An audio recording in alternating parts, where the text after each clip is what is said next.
Twisted, sinister and shocking. Horror films are not for the faint-hearted. Extraordinarily, this is written by this teenager. Blaize-Alex Szanto was writing gory horror stories, while most people her age were into One Direction and texting. One was so graphic that her teacher refused to mark it. It was too sick for someone of my age, as she said, and I decided that was when I enjoyed writing horror and I enjoyed making people feel ill. And I love to watch horror films. I love watching them and picking them apart and thinking how they were made and how they were written. Now just 16 years old, she's taken 4 years to pen a 10-story anthology which is being made into a movie.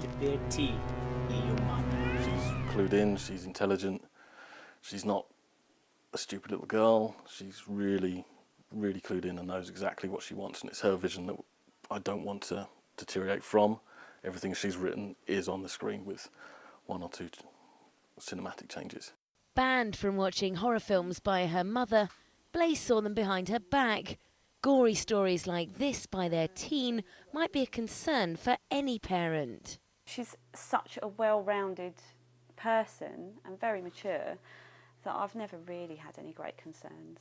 I'm just very proud of her. So, I mean, I always thought she was destined for great things, as you do for your children. You always hope that they're going to aspire to something, but on the other hand, it's quite disturbing. They've made the films on a tight budget, some costing as little as £200, and financed by so-called crowdfunding. The idea is that lots of people contribute small amounts. If we think about George A. Romero, filmmaker, director of Night of the Living Dead, 1969, that was very much a low-budget independent film. And then if you think more recently about directors like Peter Jackson of Lord of the Rings and The Hobbit fame, or Sam Raimi, who are working in Hollywood now, they began their careers in these kind of very low-budget horror films. Of course, Blaize probably won't be able to watch her own films for a couple of years, as they'll be classified with an 18 certificate. Caroline Faraday, BBC South East Today, Crawley.